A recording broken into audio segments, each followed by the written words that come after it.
Have you ever heard a prophet say after receiving a prophetic word, you need to work the prophecy? Well, is that such a thing, and how can you work a prophetic word? Let's talk about it.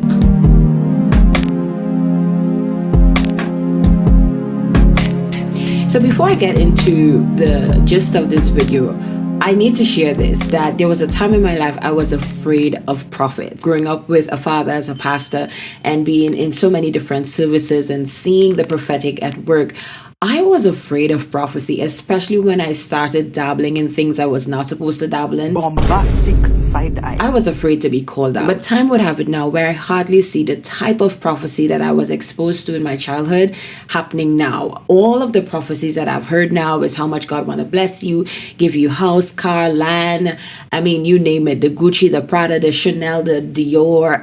But at the time when I was a child, I heard prophetic words like, God said you need to get it right, and if you don't, such and such will happen. Which, when I think about it, when I think about prophecy in the Bible, it was very much synonymous, because prophecy was always meant to call God's people into repentance, call them back to himself. Now, I'm not negating prophecies that talks about all the things that God wants to do in our life, because if you look at Deuteronomy 28, you would see where God said, if you obey, such and such will happen, and there were so many blessings, but if you disobey, the curses outnumbered the blessings. This is what's going to come your way. So we know that God desires to give us great things and for us to have a lot.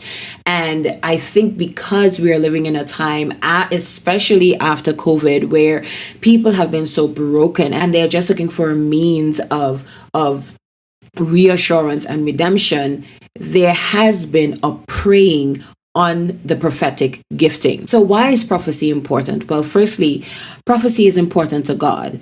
Prophecy shows that God exists. It shows that God is in control. It reveals the consequences of disobedience and obedience, as I was saying, Deuteronomy 28. It reveals the will of God. It reveals God's plans for humanity, and it motivates us to repent and turn back to God. But as I asked in the beginning of this video, how can you work the prophetic word? I'm sure that you would have received many prophetic words over your life, and some of you may think the prophetic word never came to pass. I can tell you there are many things that I received, and I was wondering, like, why isn't it happening?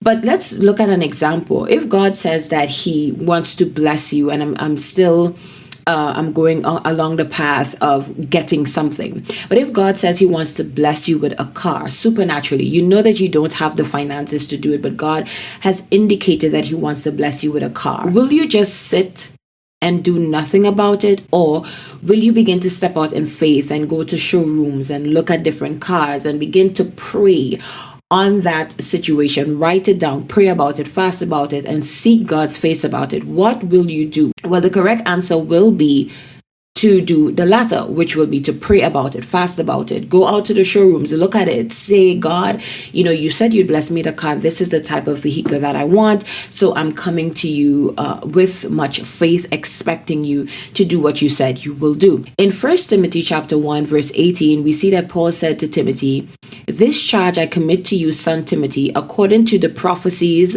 previously made concerning you, that by them you wage a good warfare. When I read that, I understood that prophecy is for godly service.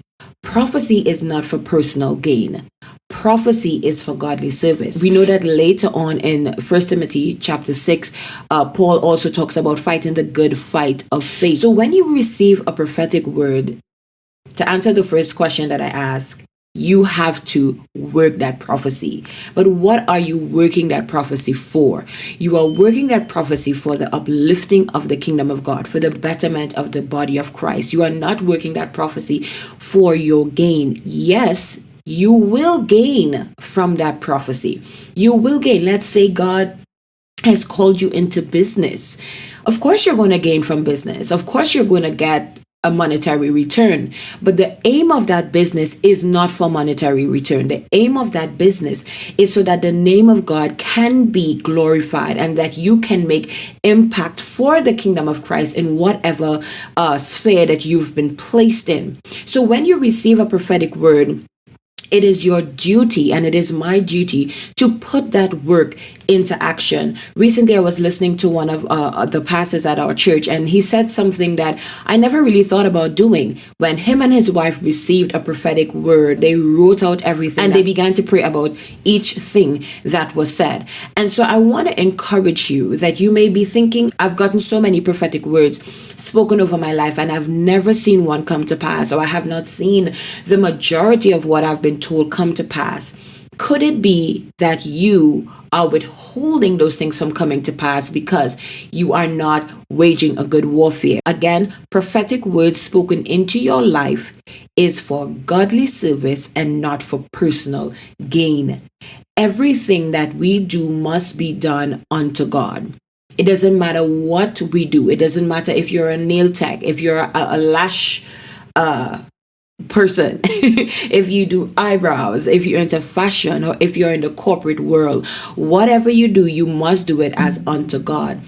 And if the Lord has declared certain things over your life, then I charge you, as even Paul would have charged Timothy, to through them wage a good warfare. Through them build yourself up in Christ. Through them pray and ask God to bring them to fruition, because at the end of the day, it is all for kingdom impact. So that is the truth about prophetic words. Prophetic words is not for our personal gain. It's not for us to relish in the things that can come out of it for us, but prophetic words that are spoken over our lives are just meant to come through us as a conduit back to God. We are supposed to be a vessel that's available to be used for the honor and glory of the kingdom of God. So work your prophecy. I stand in agreement with that phrase. Work your prophecy, because there's biblical backing for it. But understand that when you're working your prophecy, you're doing it all for the honor and glory of God.